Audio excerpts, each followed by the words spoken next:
भगवान की आंखों से हमारी याद भी नहीं आई।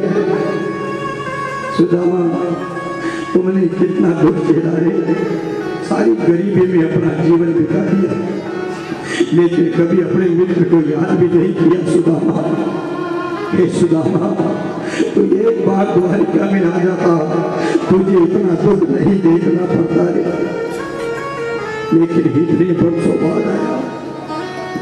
सुदामा, तूने बहुत समय वेट कर दिया है। भगवान से सुदामा को दे, कृष्ण मैं तो भाभी नहीं रहा रे, लेकिन तेरी भाभी नहीं मानी तो मुझे बेबस होकर के द्वारिका में आना पड़ा। भगवान ने कहा, सुदामा ऐसा क्यों? क्या मेरी संपत्ति पे तेरा अधिकार नहीं है? क्या मेरे घर में तेरा अधिकार नहीं है? सुदामा, तो मेरे बचपन का मित्र है, मेरा भाई है, मेरा सखा है। सुदामा, मेरे हर वस्तु पे तेरा पूर्ण अधिकार है। सुदामा, मेरे जीवन के ऊपर भी तेरा अधिकार है। सुदामा, फिर मिलने में संतोष के साथ भगवान बड़े प्रेम से सुदामा जी से मिले और सुदामा जी की अगवानी करने के लिए भगवान ने रथ मंगवा लिया। सुदामा जी के लिए भगवान ने रथ मंगवाया। रथ में भगवान श्री कृष्ण सुदामा के साथ बैठे और महल के अंदर आ गए। महल के अंदर आकर के भगवान ने सुदामा जी का हाथ पकड़ा और सुदामा जी का हाथ पकड़ करके भगवान सुदामा जी को महल के अंदर ले जाए। लोग का धनी व द्वारिकाधीश भगवान सुदामा जी के चरणों में बैठ गए। सुदामा के चरणों में बैठे पटरानियों से कहा, जाओ, मेरे द्वार पर ब्राह्मण आए हैं, हमें अतिथि सत्कार करना चाहिए। मेरा मित्र भी है और ब्राह्मण है, पवित्र ब्राह्मण है। मेरे मित्र के चरण धोऊंगा, रात में जल लेकर के आओ। तो जल मंगाने से पहले, जल आने से पहले भगवान ने सुदामा जी के पैरों की दशा देखी। पैरों की और भगवान की निगाहें गई तो भगवान ने ऐसा देखा कि ऐसे बेहाल बीवाई सो सुदामा जी के पैरों में बीवाइयां पड़ी हुई है। ऐसे बेहाल बीवाई सो पग कंटक जाल लगे पुनि जोड़े। सुदामा जी महाराज के पैरों में बीवाइयां थी, कांटे चुभे हुए थे। भगवान ने उन बीवाइयों पे मरहम लगाया, अपने हाथों से कांटों को चुना, भगवान ने कांटे निकाले। ऐसे बेहाल बीवाई सो पग कंटक जाल लगे पुनि जोड़े। हाय महादुख पायो सखा तुम, हान्यों की क्यों दिल खो।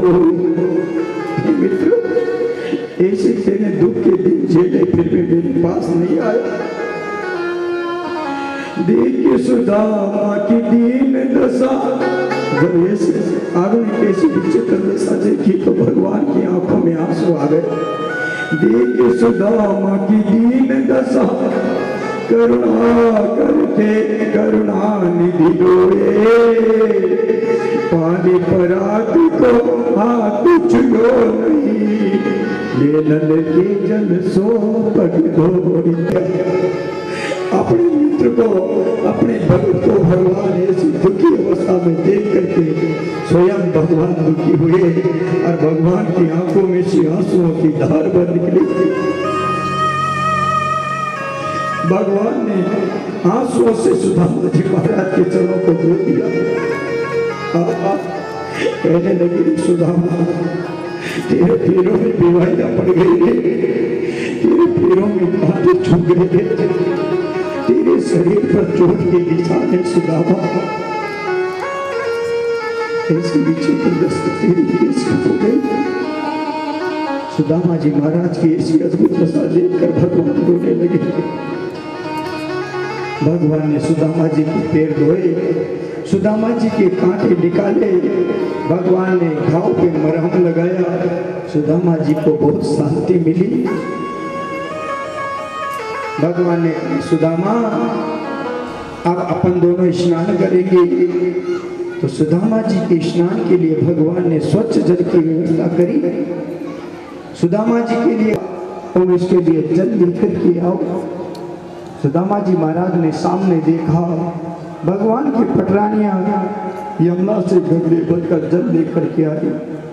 और जब सुदामा ने उन 16,108 पटरानियों को देखा, सुदामा जी कहने लगे, रे कृष्ण क्या बताया कलश यात्रा कोई खता की खटरी से कहाँ की जा रही रे? भगवान बोले सुदामा या कलश यात्रा कोई नहीं, या अपनी पटरानिया से जो पानी भरकर लाई छे जमुना जी से काय के लिए कतारताई नुआ बकले। अरे कृष्ण एक गगरो मंगा तो 2 गगरा मंगा तो बात समझ में आती, पर ये तो 16,108 गगरा से ये इतना पानी में तो है कृष्ण मुझे तारा द्वारिका का मन सो बर समुद्र में चल जाऊँ इतना पानी में इतना में मुन्न किया। भगवान ने सुंदर वस्त्र पहनाए और सुदामा जी महाराज के लिए सुंदर भोजन बनवाया। सुदामा जी महाराज ने सुंदर पकवान पहली बार ग्रहण किए द्वारिका में। एक समय था सुदामा जी महाराज को भरपेट भोजन नहीं मिलता था और आज हम भी जाकर स्वयं भगवान के हाथों से पकवान ग्रहण किया सुदामा जी महाराज ने। ऐसा सौभाग्य प्राप्त सुदामा जी महाराज का प्रारब्ध प्रसाद भगवान ने स्वयं अपने हाथों से महाराज से भगवान ने इशारा किया, सुदामा मिठाई मोटी है, एक मिठाई के 2 टुकड़े करके खाओ। तो सुदामा जी ने समझा कि मेरा मित्र कृष्ण यूं कह रहा है कि ये मित्र एक एक कावा में मजो ना हो, ये लेकर 2-2 खा। तो सुदामा जी महाराज 2-2 मिठाई की टुकड़े मुंह में देने लगे। रुक्मणी जी सत्यभामा जी हंसने लगी कि प्रभु मित्र तो जोरदार आयोजन को मित्र माना कभी भी नहीं देखा। साहब सुदामा चरित्र से यही शिक्षा मिलती है क्या कि चाहे जीवन में सब प्रकार का संकट सहन कर लेना, चाहे तुम्हारे पास अच्छा कपड़ा नहीं हो उसका तुम दुख सहन कर लेना, तुम्हारे पास धन नहीं हो उसका दुख सहन कर लेना, तुम्हारे पास अच्छा खाने को नहीं हो उसका दुख सहन कर लेना, सब प्रकार की गरीबी झेल लेना, सब प्रकार की निर्धनता झेल लेना, पर कभी भी जीवन में अपने अच्छे कर्मों से गरीब मत रहना। सब प्रकार से गरीब हो जाना लेकिन अपने अच्छे कर्मों से कभी भी गरीब मत रहना।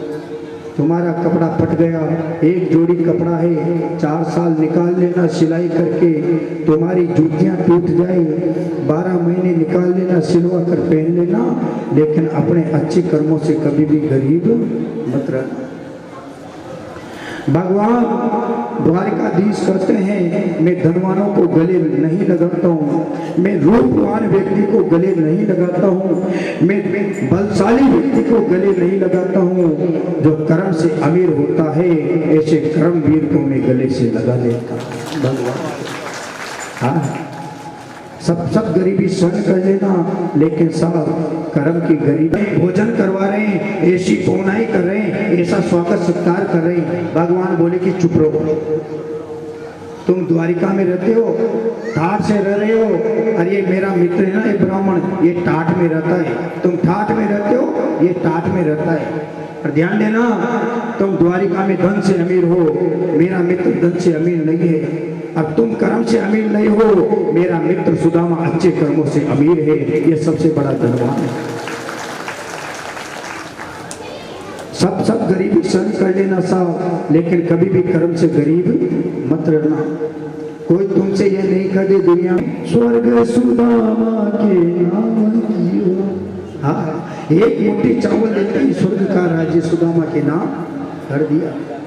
और दूसरी मुट्ठी लेते ही प्रभु ने पृथ्वी का वैभव सौंप दिया, पृथ्वी का वैभव विप्र के नाम कर दिया।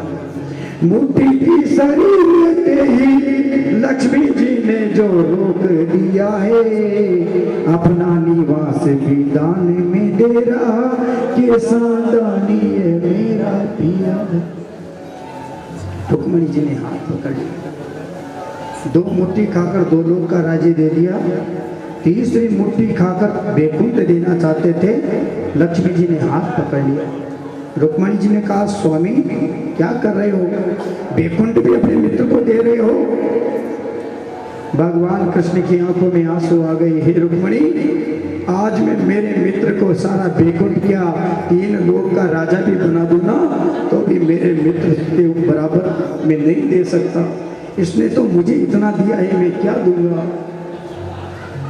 तो सुदामा जी महाराज को साहब 2 लोक का राज्य दे दिया। सुदामा जी महाराज 2 लोक का राज्य प्राप्त कर चुके। तीसरी मुट्ठी खाने लगे तो रुक्मिणी जी ने हाथ पकड़ लिया था साहब। तो भगवान नाराज हो गए। हे रुक्मिणी, मैंने जिस मेरे भगत को जो भी दिया है, आज दिन तक मुझे किसी ने नहीं रोका। स्वर्ग के राजा इंद्र ने नहीं रोका, मुझे ब्रह्मा जी महाराज ने नहीं रोका, मुझे कुबेर ने नहीं रोका, मुझे भगवान भोलेनाथ ने नहीं रोका, मेरे को किसी ने नहीं रोका। लेकिन आज मेरे मित्र को और मेरे भगत को और एक ब्राह्मण को देने के लिए तूने मुझे रोक दिया, मेरा हाथ पकड़ लिया। तो भगवान नाराज हो गए। भगवान ने रुक्मिणी जी को श्राप दे दिया, जा रुक्मिणी, तूने मेरे भगत को देने से मुझे रोका है, तो मैं तुझे श्राप देता हूँ कि जहाँ मंदिर में भगत लोग मेरी पूजा करेंगे, हे रुक्मिणी, वहां पर तू मेरे साथ कभी नहीं रहेगी, मेरे साथ हमेशा मेरी राधा रानी ही रहेगी। भगवान ने श्राप दे दिया। सुदामा जी महाराज भगवान से मिलकर रवाना हुए। भगवान ने सोचा सुदामा के अभिमान नहीं आए, इसलिए भगवान ने कहा सुदामा, इन राजसी वस्त्रों को उतार दो और तुम्हारे वस्त्र धारण कर लो। सुदामा जी महाराज ने अपनी फटी पुरानी धोती पहनी, झोली झंडा उठाया, चल पड़े सुदामा जी महाराज। वही रास्ते में सो गए। सुदामा जी महाराज ने क्या किया, रास्ते में विश्राम किया। भगवान ने योग माया को भेजा और सुदामा जी नहीं पहुंचे ना, उससे पहले मेरे ठाकुर जी ने क्या किया, द्वारिका के जैसे ही सुदामा जी के यहाँ सोने का महल तैयार करवा दिया, सुदामा जी को राजा बना दिया। सुदामा जी महाराज वहां पहुंचे। सुदामा जी महाराज ने देखा, रे ये सोने का महल अपनी झोपड़ी की जगह। सुशीला जी बाहर आ गई। ये स्वामी, आपका ही महल है, द्वारकाधीश ने ये कृपा करी है, आओ महल के अंदर आओ। सुदामा जी महाराज रोने लगे। सुदामा जी महाराज कहने लगे, हे द्वारकाधीश, तुझे यदि देना ही है था, तुझको यदि मुझे देना ही था तो मुझे बताकर मेरे से पूछकर क्यों नहीं दिया? तो मेरे से तो कहता, भाई मैं तेरे को राजा बनाऊंगा, सोने का महल बनाऊंगा तेरे, तो तूने मुझे बिना बताए कैसे मुझे दे दिया? भगवान प्रकट हो गए। भगवान ने कहा, सुदामा रो मत, सुदामा रो मत, तूने मेरे लिए इतनी एकादशियां कर ली कि मेरा कुछ भी नहीं है। तूने जल पी करके जो इतनी ग्यारस करी है ना, तो हे सुदामा, मैंने तेरे ऊपर कृपा नहीं करी, तेने हजारों ग्यारसियां कर ली हैं, ये तुझे जो भी मिला है उसी एकादशी के पुण्य का फल तुझे प्राप्त हुआ। हे सुदामा, इसमें मेरी कोई वो नहीं है बड़ाई। सुदामा जी कहने लगे, पुण्य हो या पाप हो, लेकिन हे मित्र, तूने मुझसे क्यों छिपाया? तू बताकर क्यों नहीं दिया तूने? भगवान ने कहा, सुदामा, बताकर देना ये दुनिया का काम है। कोई व्यक्ति कथा में भी जाता है ना साहब, 100 रुपया बताकर चढ़ाता है, 100 रुपया कहीं दान देता है साहब, उजागर करता है मैंने फलानी जगह पे 100 रुपये का दान दिया, नाम लिखवाता है, रसीद कटवाता है। भगवान बोले, सुदामा, ये बताकर देना इन दुनिया वालों का काम है और बिना बताए मेरे